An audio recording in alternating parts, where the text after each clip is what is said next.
Hi, guys. All right, one more video, and that is the art of acting, a little bit of background about acting itself. So let's get started. All right, so information about acting. First of all, Shakespeare once said, or once wrote, and as you like it, all the world's a stage and all the men and women merely players. What Shakespeare believed was that we all are actors all the time at different moments in our lives, that there is really never a time when we are just truly ourselves. And we talked about this a little bit when we were discussing personalities. And I said, this is something that blue personalities really key into, this idea that um, an authentic self is not possible because we're always um, putting on a show basically for someone. So let's talk about how we become actors and what sort of steps we have to take. So first of all, when you are training to be an actor, there are a lot of different things that you can do to kind of help you understand your body and how to use your body on the stage. There is dance, martial arts. If you do any karate or taekwondo or judo or anything like that, kind of helps you be in touch with your body. Fencing, sometimes you need to learn fencing and martial arts and dance in order to do that. Stage combat is one of those techniques that you need to kind of understand in order to be an actor. Circus techniques, understanding how to do some of the acrobatics and things like that. Yoga and Tai Chi, all these things, if you know these things and know how to do them, will help you become a better actor on the stage because there are some plays simply that call for those moments on the stage. Okay, so for training to be an actor, to train your voice, these are some of the things that you should also kind of start to look at. Breathing techniques. At the beginning of class, we worked on finding our low breath in our diaphragm area. We talked about volume and resonance and things like that, but you also should do a little bit of background um, learning about dialects and the International Phonetic Alphabet so you know how to pronounce things, and also singing, because singing is an important part of a lot of different shows. Even non-musicals sometimes have singing involved in them. So if you are serious about wanting to be an actor, these are some of the things that you need to start looking into training yourself to be able to do, both in the body and using your voice. Another thing, we pull into concepts from our mind. So, memorization skills are extremely important to being an actor, and also being able to key into our imagination and feel a moment or imagine the world around us. The audience will never believe what you are doing on stage if you yourself do not believe it. You also have to be able to connect with levels of empathy. You need to be able to feel what another character is feeling and express that and show that. Keen awareness of surroundings and others. This is really important for a couple of different reasons. Number one, on the stage, you need to be aware of the people who are on part of the scene with you. And you have to be able to be aware when they are needing help, more energy, misalign, how to go forward in that. So it's being able to be right there at the spur of the moment and change things up if you need to. And then that goes in with the next part, an ability to analyze and synthesize information quickly, moving from one thing to another that's happening on the stage. We've talked about Konstantin Stanislavski. So, one of my favorite quotes by Stanislavski is, "An actor lives, weeps, laughs on the stage, but as he weeps and laughs, he observes his own tears and mirth. It is this double existence, this balance between life and acting that makes for art." For those of you, I'm going to say this again, who are blue personalities, this quote really speaks to you because this is how you view your life. You can be laughing, crying, and weeping, and you can also be observing yourself at the same time. That's what makes blue personalities excellent actors, because they're able to be in the moment, but be out of the moment at the same time. And as an actor, you have to be able to do that. You have to express genuine emotion, but you have to be able to step outside of yourself and observe that and tweak your performance so that you have more genuine emotion.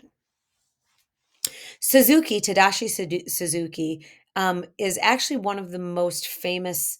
trainers of musicians. You might have heard of the Suzuki method, but it's also idea behind concentration in Japanese theater. So Suzuki method helps shape the body so the actor can bring brilliant liveliness to the stage.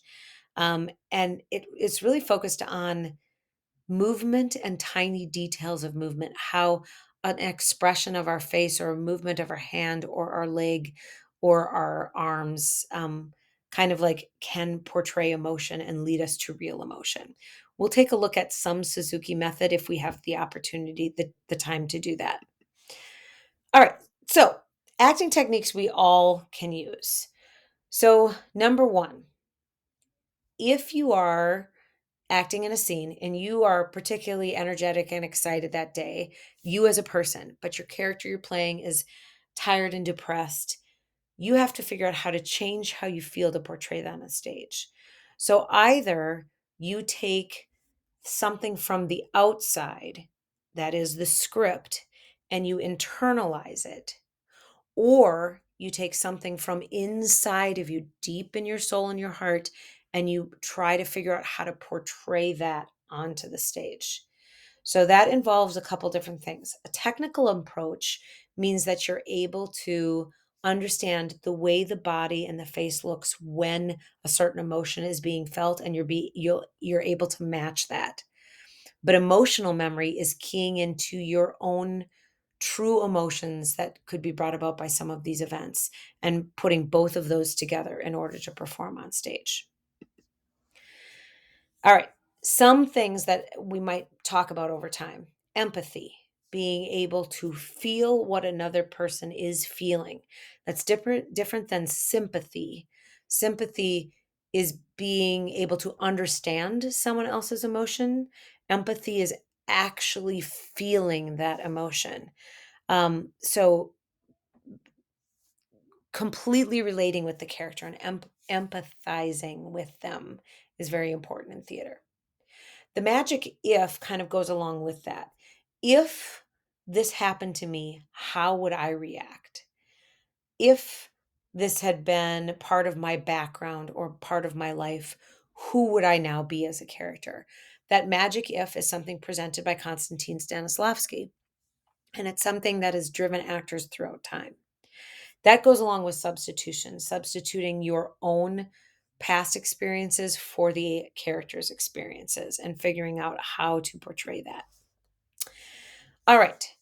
So, understanding a character. We're going to talk about this a little bit, and then we're going to take a look at what I want you to do with this. So, given circumstances are the things that have happened to the character before the scene has begun.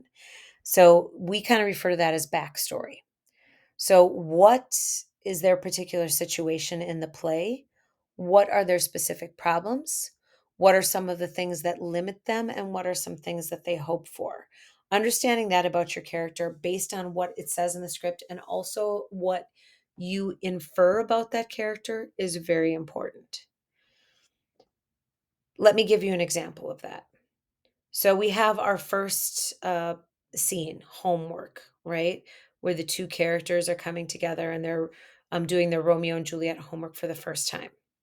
So if you create as given circumstances for the male character in that scene, whose name I don't quite remember right now, but if you create for him as his given circumstances that he has had a girlfriend in the past who's hurt him badly, that helps us understand why he's so hesitant to express how he actually feels to his study partner.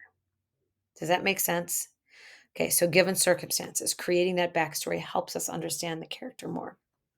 All right, and then the other thing that I want you to think about for each of the characters is what is their super objective? A super objective is the thing that motivates the character to act in the play. That is, what do they want? What motivates them? And what's the most important thing? So, what I'm going to have you do is we're going to be looking at the audition monologue packet tomorrow in class, and you can find it on homework. So, I want you to choose one of these characters, Scott, Kaina, Isaac from Gone, Kai from The Secret, or Ash from The Secret, or from Box Quinn or Remy, and from Quiz, I want you to choose Irrational Thinking. So you can choose one of those characters. And I want you to think about one of those characters given circumstances and super objective. And you will see on Schoology, there's an assignment there that says, who is your character? What is their given circumstance or backstory? And what is their super objective in the scene? All right. That's what I want you to work on right now. Awesome. I can't wait to see you soon, and I hope you're having a good class.